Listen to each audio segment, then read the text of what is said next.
जब एक सुंदर महिला के ऊपर गरीबी ज्यादा जोर प्रेशर करने लगती है, उसके बाद जब वो अपना मकान बेचती है अपने बेटे की बीमारी की वजह से, फिर जाकर जो मकान बिकवाता है, जिसने मकान बिचवाया था, जो दलाल था, वो उस महिला के साथ प्रेम संबंधों में आ जाता है। लेकिन उसके बाद जब उसी मकान को बिचवाने वाला जो दलाल था, उसके साथ उसके जब संबंध थे, उसके जो पति था, वो बेचारा गरीब था, लेकिन उसने मजबूरी के चलते, अपने बेटे की बीमारी के चलते उस मकान को बेचा था और उसके बाद जो पत्नी थी उसकी, वो उस दलाल से इस तरह से संपर्क में आ जाती है कि एक दिन यहाँ तक उसने दिखा दिया अपनी औकात को कि अपने गरीब पति को छोड़ देती है और जो दलाल था, वो सोने की चैन और फ़ोर व्हीलर गाड़ी और उसके पास कई एक लग्ज़री आइटम, इनको देखकर वो महिला उस पर मोहित हो जाती है और फिर वो उसके साथ हो जाती है और अपने इस पति को इस दुनिया से अलग कर देती है।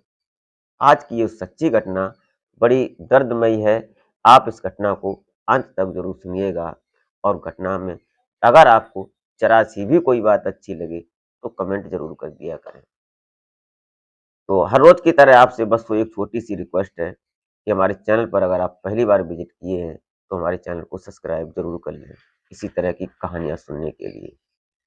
तो नमस्कार, प्रणाम, मैं अजय कोहली और आप देखना शुरू कर चुके हैं माई सफ़र तक। आज की घटना शुरू होती है महाराष्ट्र प्रदेश का एक जिला पड़ता है नांदेड़ और इस नांदेड़ का एक थाना क्षेत्र पड़ता है किनवट और इस किनवट थाना क्षेत्र के अंतर्गत एक गांव आता है सिंदगी और इसी सिंदगी से कुछ दूरी पर एक बढ़िया सा कस्बा है अशोकनगर। अब ये सिंदगी गांव के रहने वाले विनोद किशन भगत और इनकी जो पत्नी थी, जिसका नाम प्रियंका भगत होता है, अब इनकी शादी 2003 में बड़ी खुशी के साथ हुई थी।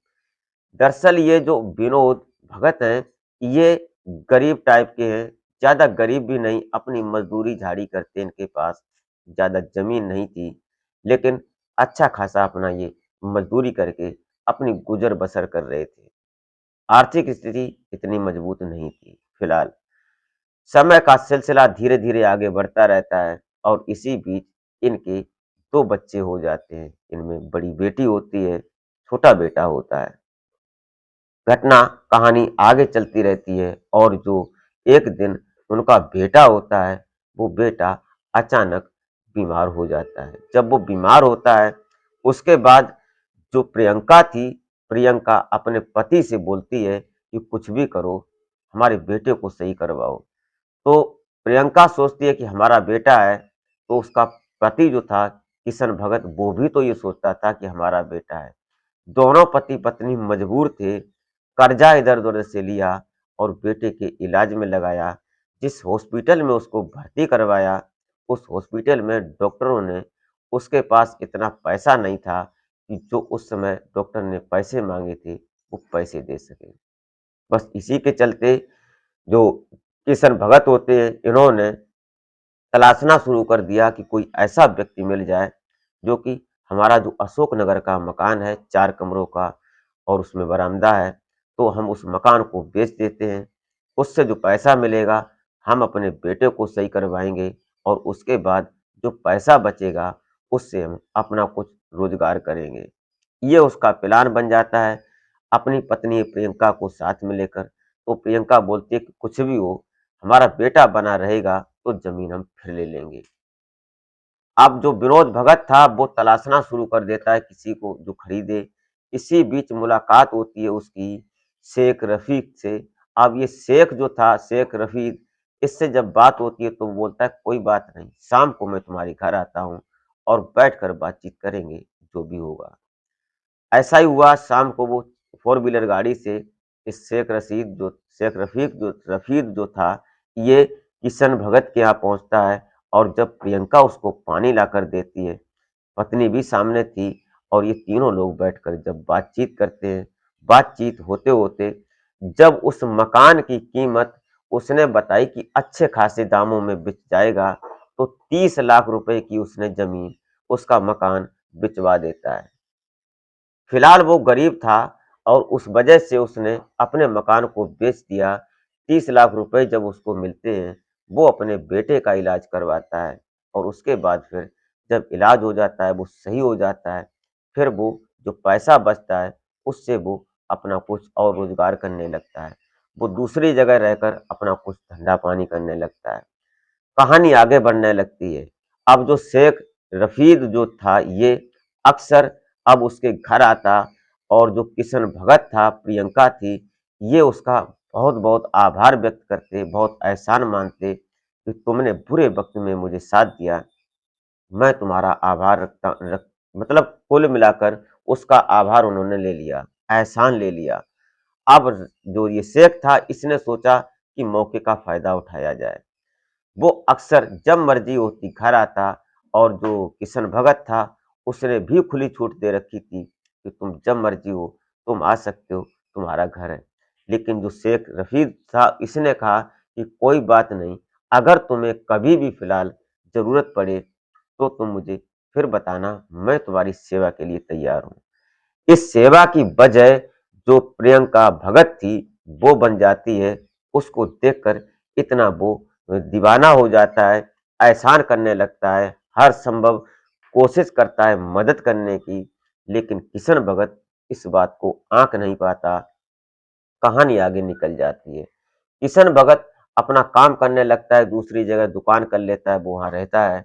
लेकिन इसी बीच ये जो शेख रफ़ीद होता है, ये अक्सर घर पर आता और जो बच्चे थे वो स्कूल चले जाते। प्रियंका भगत घर पर होती, दोनों आपस में मिलते-जुलते, उनके प्रेम संबंध, शारीरिक संबंध बनते, रंगरलियाँ मनाते।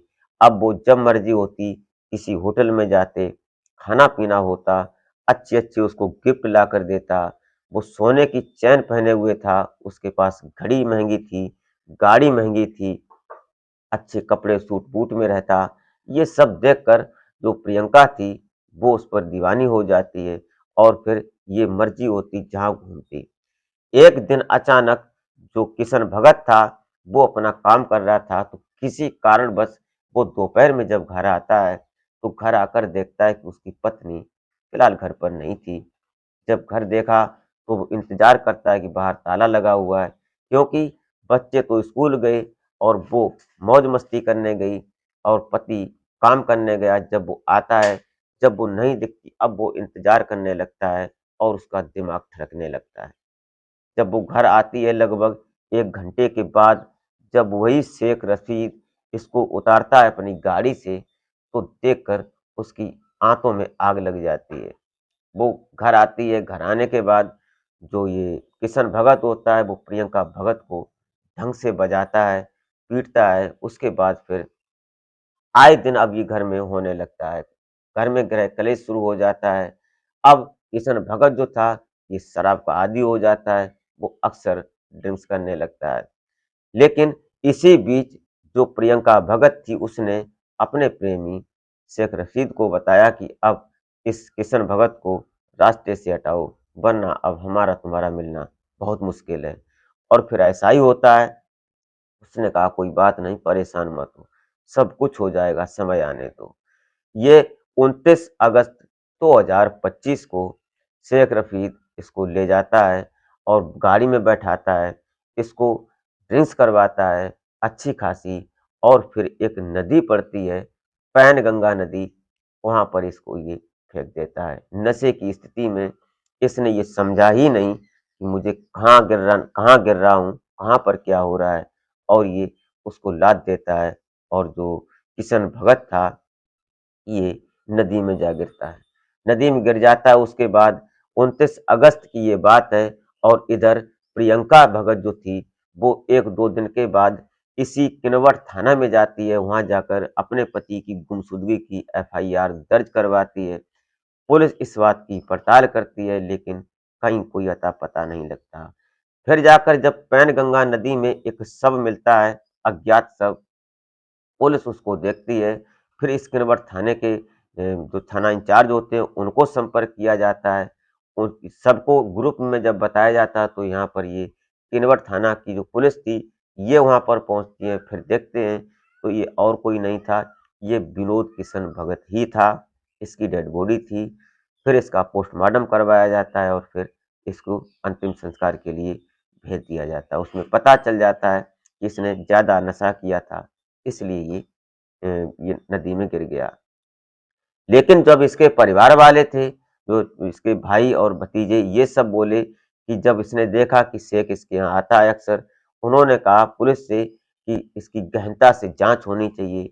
जब जाँच होती है, जब लोकेशन निकाली जाती है, सीडीआर निकाली जाती है कि इस प्रियंका की बात किससे ज़्यादा होती है, तो जब बात और लोकेशन जहाँ पर नदी पर ये डेड बॉडी मिली थी, उसके अनुमानित वहाँ पर लोकेशन निकाली गई, तो इस शेख रशीद का ही लोकेशन निकला।